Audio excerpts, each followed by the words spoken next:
കല്യാണപ്പയ്യന്റെ അമ്മ കയ്യിലേക്ക് വെച്ചു കൊടുത്ത പാൽ ഗ്ലാസ് നോക്കി അവൾ സ്വയം ചിന്തിച്ചു. ഇപ്പോഴും ഇത്ര ചടങ്ങുകളൊക്കെ ഉണ്ടോ? മോൾ ഇത് എന്താലോചിച്ച് നിൽക്കുക, ചെല്ല്, മോൻ മുറിയിൽ കാണും. അവർ ഒരു പുഞ്ചിരിയോടെ അവളുടെ നെറുകയിൽ തലോടിക്കൊണ്ട് പറഞ്ഞു. പുതിയ വീട്ടിലാണെന്ന ഒരു ഉത്ഭയം ആ നിമിഷം അവളിൽ കുറച്ചു കുറഞ്ഞു. ആ അമ്മയുടെ മുഖത്തേക്ക് നോക്കി തിരികെ ഒരു പുഞ്ചിരി നൽകിക്കൊണ്ട് അവൾ അവിടെ നിന്നും നടന്നകന്നു. മുറി ഏതാണെന്ന് കല്യാണം കഴിഞ്ഞു വന്ന് ഡ്രസ്സ് മാറാൻ കയറിയപ്പോൾ കണ്ടിരുന്നു. പുറത്തൊക്കെ ഇപ്പോഴും ആളുകളുണ്ട്. വീടിനുള്ളിലും പലരും പോയി തുടങ്ങിയിരിക്കുന്നു. കല്യാണ വീടിന്റെ ശബ്ദ കോലാഹലങ്ങൾ ഒക്കെ ഒഴിഞ്ഞു തുടങ്ങി. അവൾ പോകും വഴിയെ എല്ലാവരും നോക്കി ഒന്ന് ചിരിച്ചുകൊണ്ട് നടന്നു. അടക്കി പിടിച്ചുള്ള ചിരിയും മറ്റും അവൾക്ക് കേൾക്കാമായിരുന്നു. എങ്കിലും ജാള്യത തോന്നിയത് കൊണ്ട് തന്നെ അവൾ പിന്നെ അങ്ങോട്ടേക്ക് നോക്കിയില്ല. ഇനി മുതൽ ഇവിടെയാണ് തന്റെ ജീവിതം. ഇവരൊക്കെയാണ് ഇനി തന്റെ ഒപ്പം ഉണ്ടാവുക. എല്ലാവരുമായും ഒരു നല്ല സൗഹൃദം ഉണ്ടാക്കണം. ഏട്ടനെ ഞാൻ ഇന്ന് മണ്ഡപത്തിൽ വെച്ച് കണ്ടപ്പോഴും എന്നും തരുന്ന പുഞ്ചിരി ആ മുഖത്തുണ്ടായിരുന്നു. അത് ഓർക്കവേ അവളിൽ നാണം നിറഞ്ഞു. പരസ്പരം അറിയണം, അഡ്ജസ്റ്റ്മെന്റ് ഒന്നുമില്ലാതെ ഒരു അണ്ടർസ്റ്റാൻഡിങ്ങിൽ ജീവിക്കണം, ഒരുപാട് സ്നേഹിക്കണം. ഞാൻ അർഹിക്കുന്ന സ്നേഹവും ബഹുമാനവും എനിക്കും കിട്ടണം. എന്റെ അഭിപ്രായങ്ങളൊക്കെ പറയണം ഏട്ടനോട്. ഞാൻ എന്താണോ അങ്ങനെ സ്നേഹിക്കാൻ കഴിയണം ഏട്ടന്. ഒപ്പം ഏട്ടനെയും അതുപോലെ എനിക്ക് സ്നേഹിക്കണം. സ്റ്റെപ്പ് കയറി മുറിയിലേക്ക് നടക്കവേ അവളുടെ മനസ്സ് നിറയെ ഇനിയുള്ള കുടുംബജീവിതത്തെ പറ്റിയുള്ള ഒത്തിരി സ്വപ്നങ്ങളും ആഗ്രഹങ്ങളുമായിരുന്നു.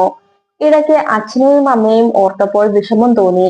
ഇനി അവരെ കാണണമെങ്കിൽ ഒരു അതിഥിയെ പോലെ സ്വന്തം വീട്ടിലേക്ക് കയറി ചെല്ലണമല്ലോ എന്നോർക്കെ അവളിൽ സങ്കടം കലർന്ന പുഞ്ചിരി വിരിഞ്ഞു. അപ്പോഴേക്കും അവൾ മുറിയുടെ മുന്നിൽ എത്തിയിരുന്നു. നിറഞ്ഞു വന്ന കണ്ണുകളെ തുടച്ചു മാറ്റിക്കൊണ്ട് അവൾ അവിടേക്ക് കയറി.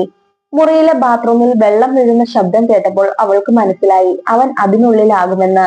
പാൽ ഗ്ലാസ് മേശയുടെ മുകളിൽ വെച്ചുകൊണ്ട് അവൾ കട്ടിലേക്ക് വന്നിരുന്നു. നല്ല ക്ഷീണമുണ്ടായിരുന്നു. 2 ദിവസമായി ഉറക്കം പോലും കിട്ടുന്നുണ്ടായിരുന്നില്ല. കല്യാണത്തിൻ്റെതായ ടെൻഷനും സ്ട്രെസ്സും ഒക്കെ തന്നെയാ കാരണം. പരിചയമില്ലാത്ത മുറി ആയതുകൊണ്ട് തന്നെ ഹെഡ് ബോർഡിൽ ചാരിയിരുന്നു കൊണ്ട് അവൾ മുറി ആകെ ഒന്ന് നോക്കി. നല്ല വൃത്തിയായി സൂക്ഷിച്ചിരിക്കുന്നു. പെട്ടെന്ന് തന്റെ മുറി ഓർമ്മ വന്നതും അവൾക്ക് ചിരി വന്നു.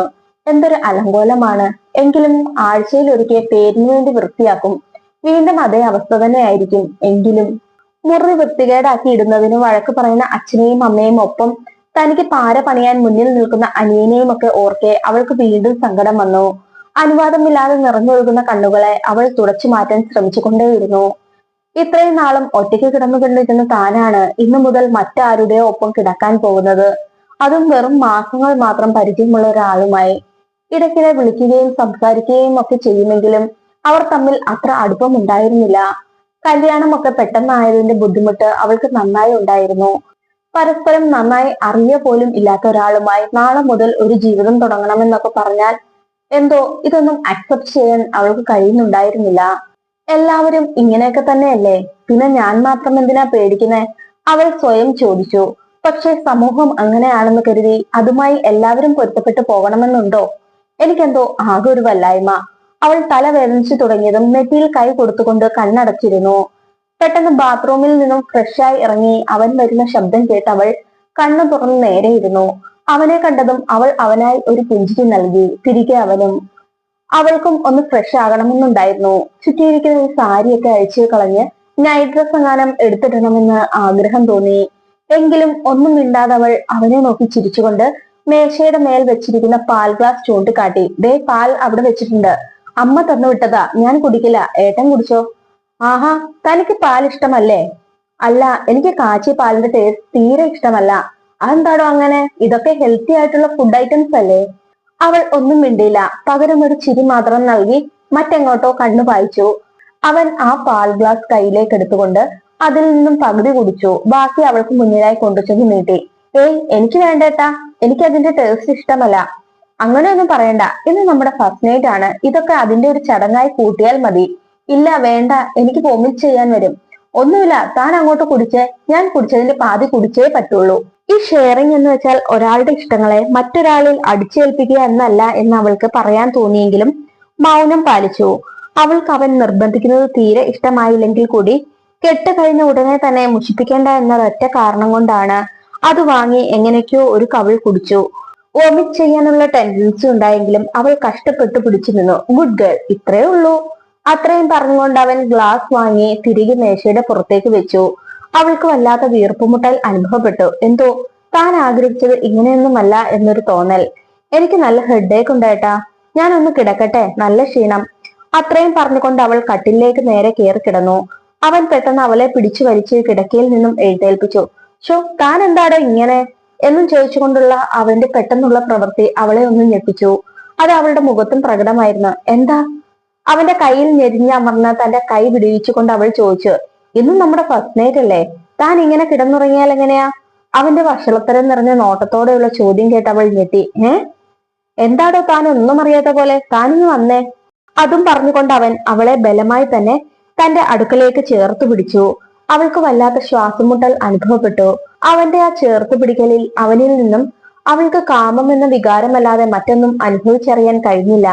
അവൾ അവനെ തന്നിൽ നിന്നും സർവ്വശക്തിയും എടുത്ത് പിന്നിലേക്ക് കൈകൊണ്ട് തള്ളി മാറ്റി. അവനിൽ നിന്നും സ്വതന്ത്രയായി. അവളുടെ പ്രവൃത്തികളിലെ ഇഷ്ടക്കേട് അവന്റെ മുഖത്ത് പ്രകടമായിരുന്നു. എന്തു പറ്റി? താൻ എന്തിനാ എന്നെ തള്ളി മാറ്റിയത്?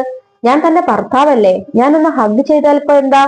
ഏട്ടാ പ്ലീസ്, നമ്മൾ തമ്മിൽ ആകെ കഷ്ടിച്ച് 2 മാസത്തെ പരിചയം മാത്രമേ ഉള്ളൂ. പരസ്പരം അറിഞ്ഞിട്ടില്ല, മനസ്സുകൊണ്ട് അടുത്തിട്ടില്ല. പിന്നെ എങ്ങനെയാ ശരീരം കൊണ്ട് അടുക്കുന്നത്? ഇന്നൊരു രാത്രി കഴിയുമ്പോൾ ഈ അപരിചിതം ഒക്കെ മാറും.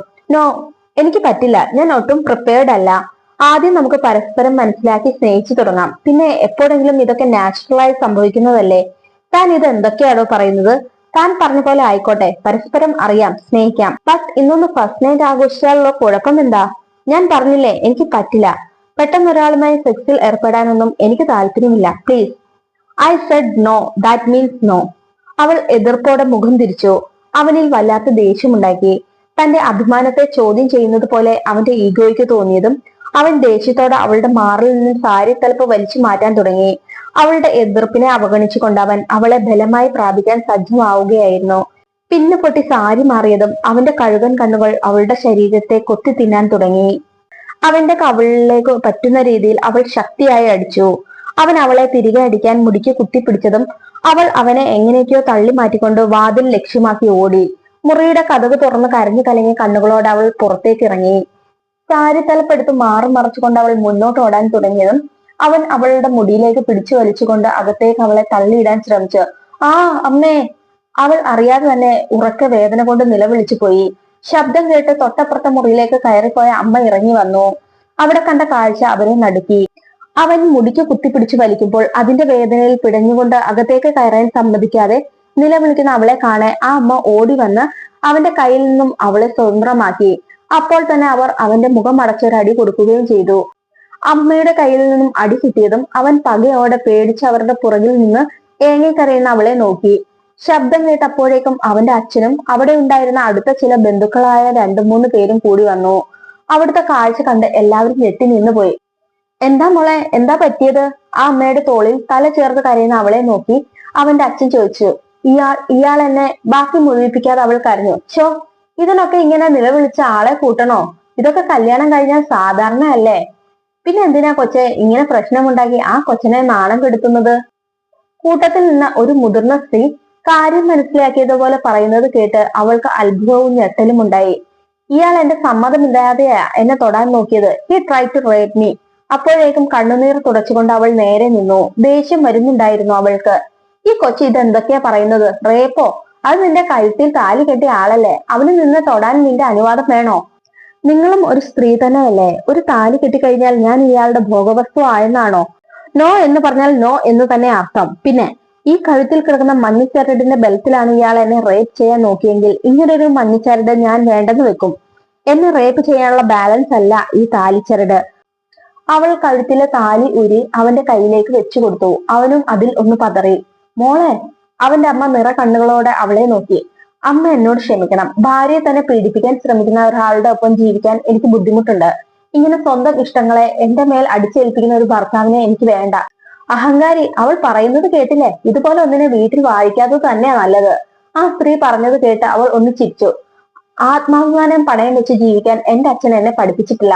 സ്ത്രീയുടെ ശത്രു സ്ത്രീ തന്നെയാണെന്ന് പറയുന്നത് എന്തുകൊണ്ടാണെന്ന് എനിക്ക് ഇപ്പോൾ മനസ്സിലായി. ഒരടിയങ്ങ് വെച്ചു കൊടുക്കടാ അവൾക്ക്. അവളുടെ അഹങ്കാരം അതോടെ തീരണം. അവർ അവനെ നോക്കി പറഞ്ഞതും അവൻ ദേഷ്യത്തോടെ അവളെ നോക്കി. എന്റെ ദേഹത്തെങ്ങാനും തൊട്ടാൽ പിന്നെ താൻ വിവരം അറിയും. അത്രയും പറഞ്ഞുകൊണ്ട് അവൾ അവനെ മാറ്റി നിർത്തി മുറിക്കുള്ളിലേക്ക് പോയി ഫോൺ എടുത്ത് അവളുടെ അച്ഛനെ വിളിച്ചു. അച്ഛാ പെട്ടെന്ന് വാ. അവളുടെ ശബ്ദം വിതുമ്പിപ്പോയിരുന്നു. അപ്പോഴേക്കും അയാൾ തിരിച്ചു വല്ലതും പറയും മുന്നേ അവൾ ഫോൺ കട്ട് ചെയ്തു. കൊണ്ടുവന്ന വസ്ത്രങ്ങളും സ്വർണങ്ങളും എല്ലാം ഒരു പെട്ടിയിലാക്കി അവൾ മുറിക്ക് പുറത്തേക്കിറങ്ങി. ഇതെന്താ മോളെ, കല്യാണം കഴിഞ്ഞ അന്ന് തന്നെ ഇതൊക്കെ ചെറിയ കാര്യമല്ലേ? നമുക്ക് പറഞ്ഞു തിരുത്താം. മോള് വിചാരിച്ചാൽ അവനെ മാറ്റിയെടുക്കാൻ പറ്റില്ലേ? ഇത്രയും വർഷം വളർത്തിയ അമ്മയ്ക്കും മകനെ നേർവഴിക്ക് നടത്താൻ പറ്റിയില്ല. പിന്നെ ഞാൻ എങ്ങനെ നേരെയാക്കാനാ? മാത്രമല്ല ഞാൻ കല്യാണം കഴിച്ചത് ഒരു കുടുംബമായി ജീവിതാവസാനം വരെ പരസ്പരം സ്നേഹിച്ചും ബഹുമാനിച്ചും കൂടെ ജീവിക്കാനാണ്, അല്ലാതെ ആരെയും നന്നാക്കാൻ വേണ്ടിയല്ല. എല്ലാവരും തമ്മിൽ അവിടെ സംസാരമുണ്ടായി. അവളെ കുറ്റപ്പെടുത്താനായിരുന്നു ആളുകൾ കൂടുതൽ. അപ്പോഴും അവൾ പതറിയില്ല. 30 മിനിറ്റിൽ അവളുടെ അച്ഛൻ അവിടെ എത്തി. കാര്യങ്ങളെല്ലാം അറിഞ്ഞതും അയാളുടെ വകയും അവനൊരു അടി കിട്ടി. അവളെ പറഞ്ഞു തിരുത്തുമെന്ന് പ്രതീക്ഷിച്ചവർക്കെല്ലാം കിട്ടിയ ഒരു അടി പോലെയായിരുന്നു അത്. Marital rape is A crime. ആരൊക്കെ അതിനെ ന്യായീകരിച്ചാലും എന്റെ മോൾക്ക് അങ്ങനെ ഒരു അനുഭവം ഉണ്ടാകാൻ ഞാൻ കൂട്ടുനിൽക്കില്ല. വാ മോളെ പോകാം. അവൾ അച്ഛനോടൊപ്പം തല ഉയർത്തിപ്പിടിച്ച് ആ വീട്ടിൽ നിന്നും ഇറങ്ങി. തന്റെ അച്ഛനെ ഓർത്ത് അവൾക്ക് ഒരു അഭിമാനം തോന്നി. ഒരു പക്ഷേ അച്ഛൻ തള്ളി പറഞ്ഞിരുന്നെങ്കിൽ എവിടെയെങ്കിലും ഇറങ്ങി പോകാൻ വരെ അവൾ മനസ്സുകൊണ്ട് തയ്യാറായിരുന്നു. അവിടെ നിന്നും ഇറങ്ങി പോകുന്ന ആ അച്ഛനെയും മകളെയും അവർ അത്ഭുതത്തോടാണ് നോക്കി നിന്നത്. The end. Marital rape is also rape, so don't justify that crime. Be brave.